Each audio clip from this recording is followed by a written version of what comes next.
Hey guys, welcome to the channel. Thanks for joining me today. So today I want to talk about Tesla Model 3 lease prices. This is the lowest lease price we've seen on the Tesla Model 3. This is the new refresh version. So back in 2024, Tesla refreshed the Model 3. It's all new. It's all new, redesigned from the previous model, and it's definitely worth looking at. So today I want to go through the lease numbers, talk about the advantages and disadvantages to leasing, and should you pull the trigger on one of these. All right, so I'm on the Tesla website here under Model 3, and if you go to order, this is where you can do the configurator tool. So the cheapest version of the Model 3 right now, this is in February 2025, it's called the Long Range RWD Drive. We're looking at the cash price right here. One thing you want to do when you're looking at Tesla prices is they do this little incentive, like the tax credit or gas savings of $5,000. You want to uncheck that box so you can actually see what the real price is. So the base price of the car, $42,490 is the base price of the car. The specs on this is pretty good. I really like this range. This is one of the longest range Model 3s we've seen. 363 miles of range, top speed. 4.9 seconds 0 to 60 is still a very fast car, even having just a rear-wheel drive. Now, if I was going to lease one of these cars, I would do it just the very base to try to get it as cheap as possible. So let's say you're just looking for a car to get to A to B. You don't have that long of a commute. A lease would work well for you. I would just do long-range rear-wheel drive. I would do the included stealth gray color. It's a really good-looking color. Any other color has an increased price. So these are all $1,000. Red's $2,000. Quicksilver's $2,000. Just do the base stealth gray. I would just do the base 18-inch wheels. This is going to get you the best range as well. If you go to this 19-inch Nova wheel, it decreases the range by almost 40 miles. So I would stick to the 18-inch wheels with these aero caps. I think it looks good all blacked out like that. Black interior, I would do that as well. I wouldn't do the white. The white's $1,000. So, and then I wouldn't buy, if you're going to lease a vehicle, I wouldn't buy the full self-driving at $8,000. You can just rent it for $100 a month, and if you don't want to buy it for a month, you can. So I would definitely not add this on to a leased vehicle. And then you can choose charging. There are some charging options here, the home charger, the mobile charger. You have both of those options. You can add a couple of accessories. So this is going to be the total purchase price if you're paying cash for the car, $44,130 at the vehicle price. There's a destination fee of almost $1,400. The order fee is $250, so there's your $44,130. That doesn't include taxes, doesn't include registration. That would be on top of that amount. Now let's go through an example of what it would be to finance this. So let's go, there's a couple calculators here on the top of the page. If we go to finance, let's see what the cost would be to finance this. So this would be, we put some money down, but we take out a loan and edit terms and savings. We can kind of go through the details of this. So this is the minimum down payment. $3,603 is the minimum down payment that we'd have to put down on this car. You can change the length of the term, but let's just look at a 72-month loan with excellent credit. This is the best rate you can get, 5.99%. I mean, that's as good as it gets right here. We want to include taxes and fees. I don't care to see the gas savings. I mean, I think that's silly to do, but now, if you don't qualify for the federal U.S. tax credit, this would be the monthly cost, $733 a month for 72 months. If you qualify for the U.S. federal tax credit, you have to have income below these amounts, your adjusted gross income. So let's say you do qualify. So to finance this car, it would be $608. That includes the federal tax credit for 72 months. All right, this does show that zero due at signing is available, but it would increase your monthly payment, right, if you don't put any money down. Now let's look at the lease option, because I think the lease option is a very attractive lease offer. And one thing to note, these leases all include the $7,500 tax credit. It's called the Tesla Incentive Purchase Option.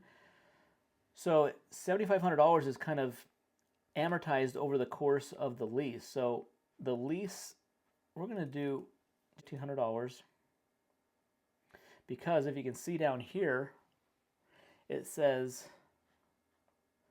$3,624 is due at signing. So even though you're only putting $1,500 down, there's still some other fees like taxes, registration fees. There's an acquisition fee. things like that are due when you pick up the vehicle. You can adjust the term from 24 to 36 months, and then the miles driven. Here's where leases are kind of restrictive with the mileage that you can drive. 10, 12,000 or 15,000 miles you can choose. It's almost like a $25 per month increase in cost. Yeah, so if I jump from 10,000 to 12,000, what does that do to the payment? It should be around, yeah, it's around $350. So it's about it's about $25 or so. To jump to 12,000 miles, to jump to 15,000 miles, it should jump another almost $25. If you go over your selected mileage amount, it's 25 cents per mile. Now, I don't need a huge mileage allotment per year. If you have another car that you could drive on occasion, you could do the lower mileage lease, and I could probably do that and be fine. So I would probably go for the lowest monthly payment, keep the mileage under 10,000 miles a year, and then if I happen to go over, I could pay the 25 cent per mile penalty come return time. So if I put down $36.24 at signing, we're looking at a monthly payment of $322 a month for 36 months to drive this car 10,000 miles.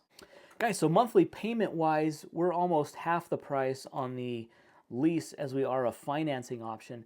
That's why this lease option is pretty attractive. If you can get a brand new Model 3, which is the refresh version, for $322 a month after you put $3,600 down at signing for 36 months.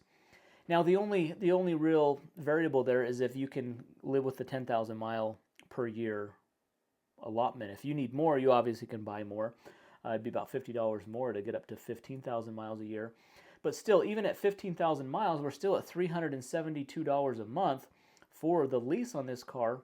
And even if you had to drive another, let's say you had to drive, you ended up driving 17,000 miles per year. So drive another 6,000 miles over the course of the lease, over those 3 years, you would have to pay the penalty of 25 cents per mile when you go to turn the vehicle in. It would be about a $1,500 penalty, which really isn't that bad. So if your mileage is under 17,000 miles a year that you drive, this could be a really attractive offer. I'm even looking at one of these to see if it's feasible for my situation as well. One of the advantages I want to talk about here that this lease offer has is, if you're familiar with Teslas, if you've followed Teslas and the price they have been in the past, the cost they are now, the depreciation that these cars have experienced, the depreciation over the last couple of years has been huge. Ask any Tesla owner that bought a car 2, 3, 4 years ago to see what their car's worth now. It's a huge depreciation. And that is a huge risk when buying a new Tesla is, what is it going to be worth when I want to sell it? And if it's a new one, you're going to take a big loss on that. The lease does away with that risk of what the cost is going to be in the future. If this car is going to be worth $20,000 in 3 years, you don't have to worry about what the cost is going forward. You don't have to worry about what that value is. You don't have to worry about the depreciation on this car. You just pay your monthly premium. There is a fee that you pay when you dispose of the car, when you give back to Tesla. But that's it. You wash your hands of this car, you're completely done with it. You don't have to worry about it if the value is completely tanked. So that's a huge advantage to a car, especially if you're looking at a new car right now and you're concerned about, well, what's the value going to be in the future? Lease is the way to go to avoid that depreciation. Secondly, if you're looking at a car right now and your payments, you're looking at a payment around $350 to $400 a month, you're probably looking at like a $20,000, $25,000 car. If you're looking at a Tesla, you're looking at a used Model 3 that's probably out of warranty, probably needs some maintenance, some upkeep. There is some risk of the battery, the motor's going out. With this brand new Tesla, you don't have to worry about maintenance. There's virtually no maintenance on this car. The only thing you'll probably have to do come the end of the lease is you might have to replace the tires to turn it in, because you're probably going to wear the tires out within 30 to 40,000 miles. It's probably going to need new tires, which any car would need anyways, and you'd replace those. But as far as other maintenance things, the car's brand new, really not going to need any maintenance.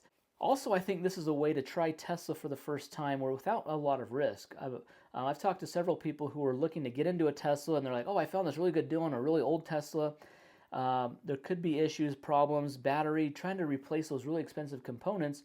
It's risky for a new buyer, and it could turn you off from electric cars altogether. And so buying a brand new one that's completely under warranty for the 3 years that you're going to be having this car, you don't have to worry about any repairs. They're all going to be covered under warranty. The other advantage, and this is obvious that when we've crunched the numbers here, the other advantage is just the low monthly payment this car gives you on the lease side. So you don't have to worry about the depreciation. You're getting a very affordable monthly payment. And that $7,500 tax credit is factored into the lease of the car already. So whether you qualify income-wise or not, doesn't matter about your income, you can get that lease amortized over your payment term, which is 36 months in this case. And the last advantage that I'll talk about is it's a great way to like hold yourself over, and if you're waiting for another vehicle in a few years, like down the road, like let's say for example you're waiting for like the Tesla Cybertruck rear-wheel drive version, which has been promised to come out, which is a cheaper version. If you're waiting for something like that, this is a way to like get into a new car that you can drive, that you can be real happy with. It's not going to give you any problems, no issues, and you can get rid of this in 3 years when it comes. You don't have to worry about the resale or all the negative equity you might have in a car that you financed during that time frame. This might be a better alternative than like the new Model Y Juniper. So this new Model Y that's come out, the refresh version of that, this is the Model 3 version of that car. And so if you're interested in the new Model Y, but you're like, oh, I've got to pay $60-something thousand for the new Model Y, you could lease this for the 3-year term to hold you over, and for 2 or 3 years when that car is going to get a lot cheaper, because when they first come out, they're always expensive. The price goes down, and you could even find some used ones in 2 or 3 years and to get in that car at that time.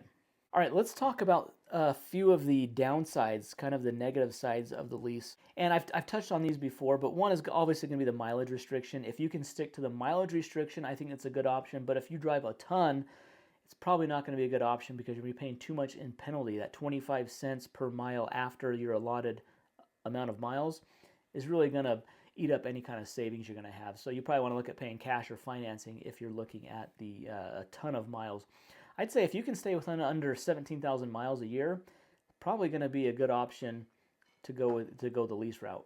Now, one thing also is the payment's locked in for 36 months, and there's not a lot of easy ways to get out of that payment, so you almost have to pay it regardless. So if something changes with your income, your job, your situation, you got to relocate, you get deployed, whatever it might be, you're locked into that payment. So you need to have like kind of if you have some consistency with your income, your job, some stability with where you're going to be during those next 2 to 3 years, a lease option could be good. If you have a lot of uncertainty and you don't know what the future holds, or if you could be changing jobs and that new job could be requiring you to drive a ton, that's where, if you have that uncertainty, lease options might not be a good option. And the final thing I'll touch on, this is probably given, but I will mention this, there's no modifications to this car. If you like changing the car, putting different spoilers, bumpers, tinting the windows, changing the wheels, doing like modifications of the car, lease is not going to be a good option because you have to have the car returned in the factory condition that you took it.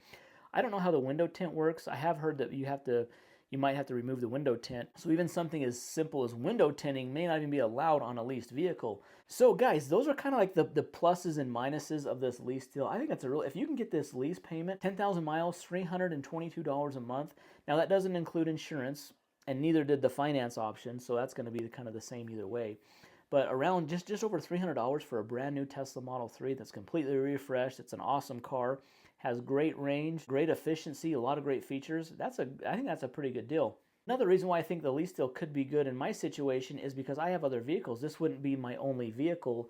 It would be, I have several other vehicles that I can drive. Like if I get close to the mileage limit, I can kind of, drive other vehicles to keep miles off that. Really where I put a lot of miles on my car sometimes is like road trips. I do a lot of like long road trips. I'll do a 2,000 mile round trip road trip. That's going to put a big chunk of miles at a time. I probably wouldn't be road tripping in this. So therefore, if it's just going to be day to day, just around town, errands, things like that kind of miles, the mile allotment through the lease would probably be sufficient for me. So guys, I think this is an interesting offer from Tesla. It's got a lot of great benefits to it. I see a lot of pluses to this. I haven't really been attracted to lease offers in the past. It seems like a lot of the lease offers have a really large down payment due. $5,000, $6,000, $7,000, $8,000, $10,000 due. This one you can get it down to as little as $2,100 put down. That's like with just a $100 down payment. Really around $2,000 would be the least you could put down, but that also includes like your registration, the taxes due on the portion that you're leasing, as well as your first month's payment. So there is some of that's going towards your payment. I think this is the best deal on a new Tesla right now. I think this is the best deal on a Tesla right now. If I was looking at a used one, I wouldn't do used. I would do this car right here just to have this car for the next 3 years, to know that I'm not going to have any problems. It's going to be reliable. It's got the latest tech. So guys, leave in the comments down below, is this an attractive lease offer for you? Leave in your comments what kind of experiences have you had with leases in the past. I'm curious to hear these. But guys, see the link down below. If you're ordering one of these, use a referral link. I'll leave mine down below. You do get a discount on with referrals right now. So guys, be sure to hit that thumbs up button, subscribe to the channel, and we'll see you in the next one. Thanks for watching.